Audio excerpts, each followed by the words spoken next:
வணக்கம். இன்றைய மாவட்ட செய்திகள். எம்ஜிஆர் பிறந்தநாள் பொதுக்கூட்டம் மதுரை சிம்மக்கல் பேச்சியம்மன் படித்துறையில் முன்னாள் அமைச்சர் செல்லூர் ராஜு தலைமையில் நடைபெற்றது. இந்த 1000 ரூபாய் கொடுக்கிற முதியோருக்கு பென்ஷனுக்கு பாதி பேருக்கு போகல.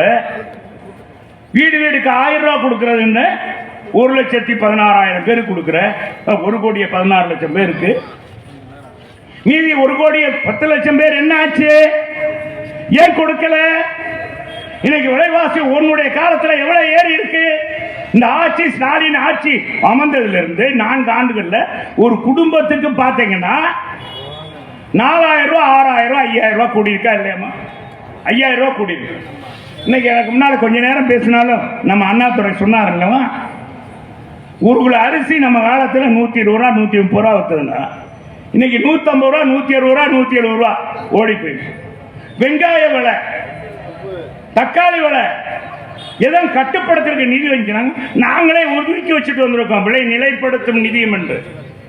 நம்ம காலத்து அரிசி விலை கூடுச்சு, 40 ரூபா வந்துச்சு. அம்மா உடனே என்னப்பா செய்யறதுன்னு கேட்டாங்க.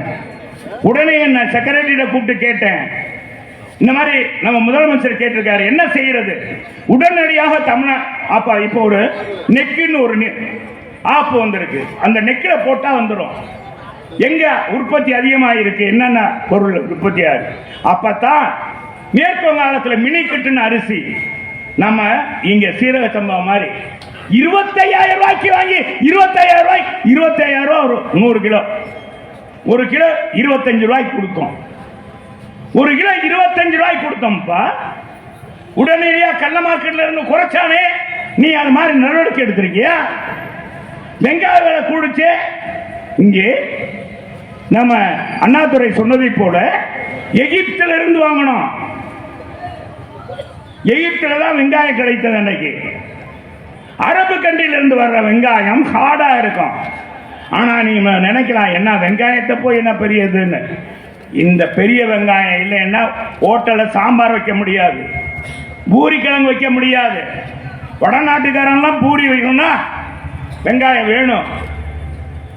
அது முக்கியத்துவம் தெரிஞ்சது. அதனால தான் 120 ரூபாய்க்கு வாங்கி 30 ரூபா 40 ரூபாய்க்கு வித்தோம். நம்ம 2026 கொடுக்கறத கொடுத்து மக்கள்கிட்ட ஓட்ட வாங்கிடலாம் அப்படின்னு நினைக்கிறாங்க. மக்கள் உஷாராக இருக்க வேண்டும். கொள்ளைக்காரர்கள் வருகிறார்கள். இதைத்தான் எடப்பாடியார் சொல்கிறார்.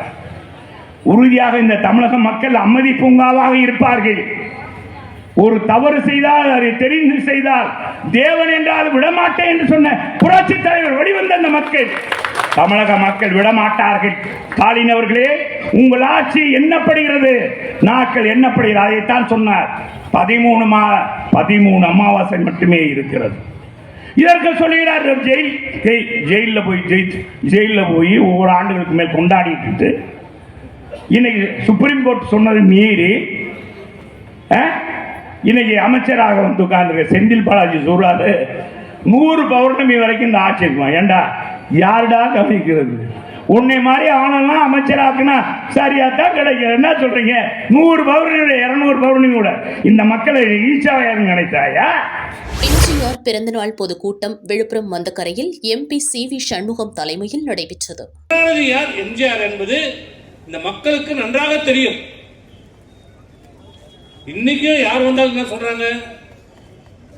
நேற்று கட்சி ஆரம்பிச்சவங்களும் சரி, இன்னைக்கு கட்சி ஆரம்பிக்கிறவங்களும் சரி, நாளைக்கு யாராவது கட்சி ஆரம்பிக்கிறோம் என்ன சொல்றாங்க? எம்ஜிஆரை போல நாங்கள் ஆட்சி தருவோம், எம்ஜிஆரை போன்று நாங்கள் ஆட்சி நடத்துவோம், ஏழை மக்களுக்கான திட்டங்களை எம்ஜிஆரை போல நிறைவேற்றுவோம் என்று சொல்றாங்க. யாராவது ஒருத்தர் தப்பி தவறியாவது கருணாநிதி மாரி நாங்கள் ஆட்சி தருவோம் யாராவது சொல்லி கேள்விப்பட்டிருக்கிறீங்களா?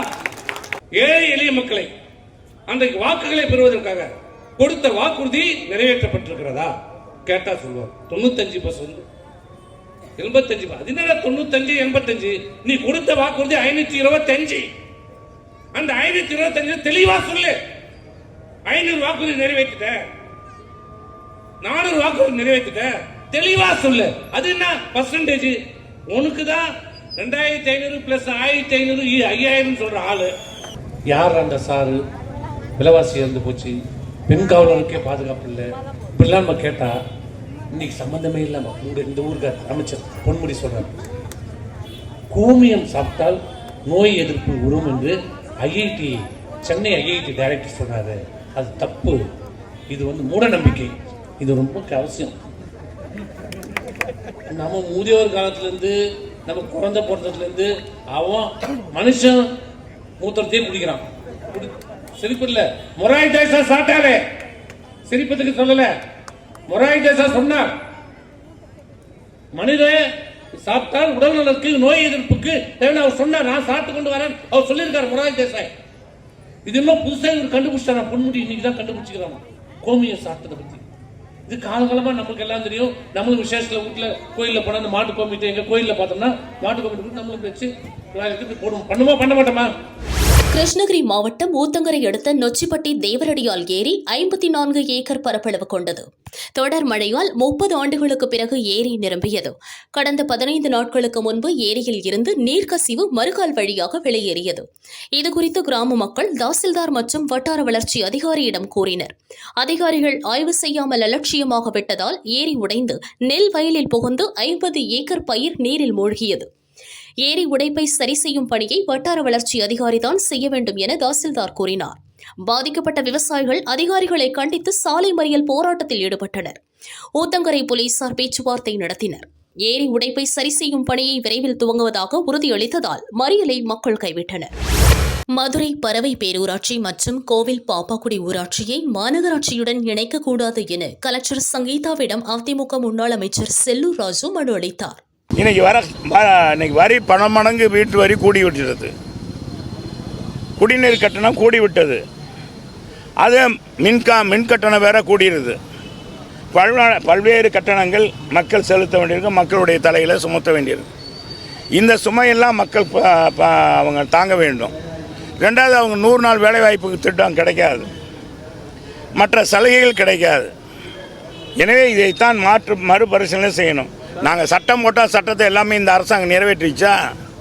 நாங்கள் கொண்டு வந்த சட்டத்தை எத்தனையோ சட்டங்கள், நாங்கள் கூட தாலிக்கு தங்கம் சட்டம் எங்கள் அம்மா காலத்திலேருந்து செயல்படுத்தப்பட்டது. அம்மா உணவகம் இருந்துச்சு, ஏழை எளிய மக்களுக்கு பயன்படுற மாதிரி அம்மா மினி கிளினிக் இங்கே ஆனால் எடப்பாடியார் கொண்டு வந்தார். அந்த சட்டத்தில் நடத்துனாங்களா? வந்தான மூடு விழா கண்டுட்டாங்களே. மக்கள்கிட்ட தான் சொல்லணும், மக்கள்கிட்ட போய் கேளுங்க. அந்த மாதிரிலாம் கிடையாது. அது மாதிரிலாம் ஒரு அதெல்லாம் சொல்ல முடியாது. மக்கள் தான் எஜமானர்கள். மக்கள் யார்?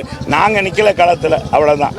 அது ஆளுங்கட்சி இந்த பட்டியில் அடைக்கிற மாதிரி, ஆடுகளை அடைக்கிற மாதிரி போன தடவை பார்த்தீங்கன்னா நின்றதோ காங்கிரஸ் வேட்பாளர், பாடுபட்டதோ திமுக அமைச்சர்கள், சேர்மன்ஸு, ஒன்றிய கவுன்சிலர் எல்லா பேரும் வந்துட்டாங்க. நாங்கள் எங்கள் பணியே செய்ய முடியாது. காலையில் ஓட்டிகிட்டு போய் சாயங்காலம் வரைக்கும் ஆடு மாடு அடைக்கிற மாதிரி அடைச்சி அவங்களுக்கு கொடுத்து சாயங்காலம் ரூபாயை கொடுத்து வீட்டுக்கு அனுப்புனாங்க. அது மீட்டிங்காக பொதுச்செயலாளர், எங்கள் பொதுச்செயலாளர் வர்றாருன்னா அன்னைக்கு கூடுதலான கவனிப்பு. அடுப்ப கூடுதலா மற்ற நாளில் சாதாரண உணவு கொடுக்குறாங்க, பிரியாணி கொடுப்பாங்க. இன்றைக்கி பிரியாணி உங்களுக்கு எல்லாம் மதியானம், யாரும் போக வேண்டாம், சாயங்காலம் அதே மாதிரி டிஃபன் கொடுத்துருவோம், நீங்கள் எங்கேயே இருங்க அப்படின்னு. இதெல்லாம் பார்த்தோம். இன்னும் 1 வருஷம் இருக்குது, எதுக்கு இதில் போயிட்டு அப்படின்னு நினச்சி